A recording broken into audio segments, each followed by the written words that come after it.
شیخ عبد القادر جیلانی، جنہیں غوث اعظم بھی کہتے ہیں، بہت بڑے بزرگ اور ولی اللہ ہوئے گزرے ہیں۔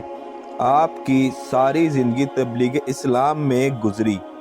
بے شمار لوگوں نے آپ سے روحانی فیض حاصل کیا۔ آج بھی دنیا آپ کی تعلیمات سے فیض یاب ہو رہی ہے۔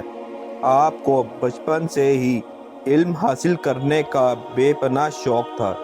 آپ نے ابتدائی تعلیم تو اپنے قصبے جیلان میں ہی حاصل کی، لیکن دین کی اعلیٰ تعلیم حاصل کرنے کے لیے بغداد جانا پڑا تھا۔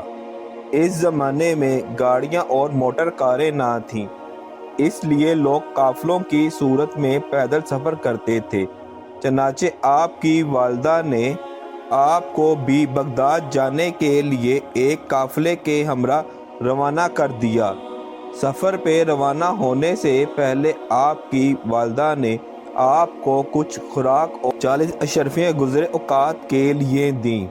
آپ کی والدہ نے یہ اشرفیاں آپ کی قمیض کی تہہ میں سی دیں تاکہ محفوظ رہیں، اور چلتے وقت آپ کو خاص طور پر یہ نصیحت کی کہ بیٹا، ہمیشہ سچ بولنا اور جھوٹ کے قریب نہ جانا۔ آپ نے ماں کی اس نصیحت کو غور سے سنا اور سفر پہ روانہ ہو گئے۔ قافلے کے لوگ ڈرتے ڈرتے سفر پہ روانہ ہوئے۔ انہیں اس بات کا بھی خدشہ تھا کہ کہیں راستے میں ڈاکو قافلے پر حملہ نہ کر دیں، کیونکہ ان دنوں راستے غیر محفوظ تھے اور ڈاکو اکثر قافلوں کو لوٹ لیا کرتے تھے۔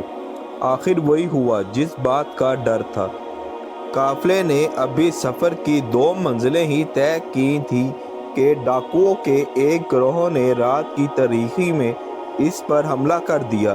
تمام قافلے میں افراتفری اور بھگدڑ مچ گئی۔ ڈاکوؤں نے اہل قافلہ کو خوب لوٹا۔ ایک ڈاکو شیخ عبد القادر جیلانی کے پاس آیا اور کہنے لگا، لڑکے، تیرے پاس کیا ہے؟ آپ نے جواب دیا، میرے پاس 40 اشرفیاں ہیں جو میری قمیض کی تہہ میں سلی ہوئی ہیں۔ ڈاکو نے آپ کی اس بات کو مذاق سمجھا اور ہنستا ہوا آگے گزر گیا۔ اتنے میں ایک اور ڈاکو آپ کے پاس آیا اور وہی سوال کیا۔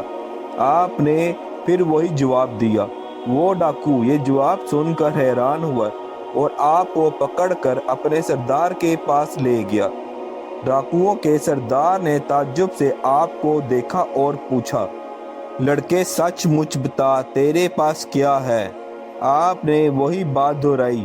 آپ کی یہ بات سن کر سردار کی حیرت کی انتہا نہ رہی۔ آپ نے اپنی قمیض کی تہہ کو کھولا تو پوری 40 اشرفیاں زمین پر گر پڑیں۔ اشرفیاں دیکھ کر سردار کی آنکھیں حیرت سے کھلی کی کھلی رہ گئیں۔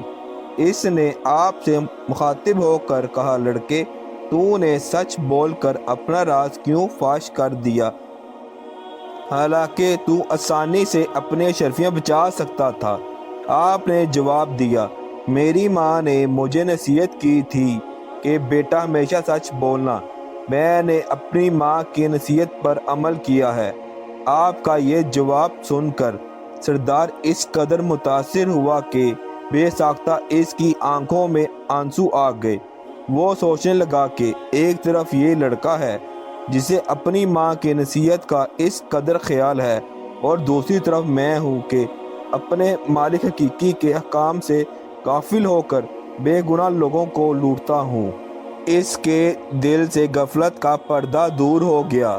اس نے توبہ کر لی اور قافلے کا لوٹا ہوا مال واپس کر دیا۔ اس طرح آپ کی سچائی کی بدولت ڈاکوؤں کی اصلاح ہو گئی اور وہ نیکی اور پرہیزگاری کی زندگی گزارنے لگے۔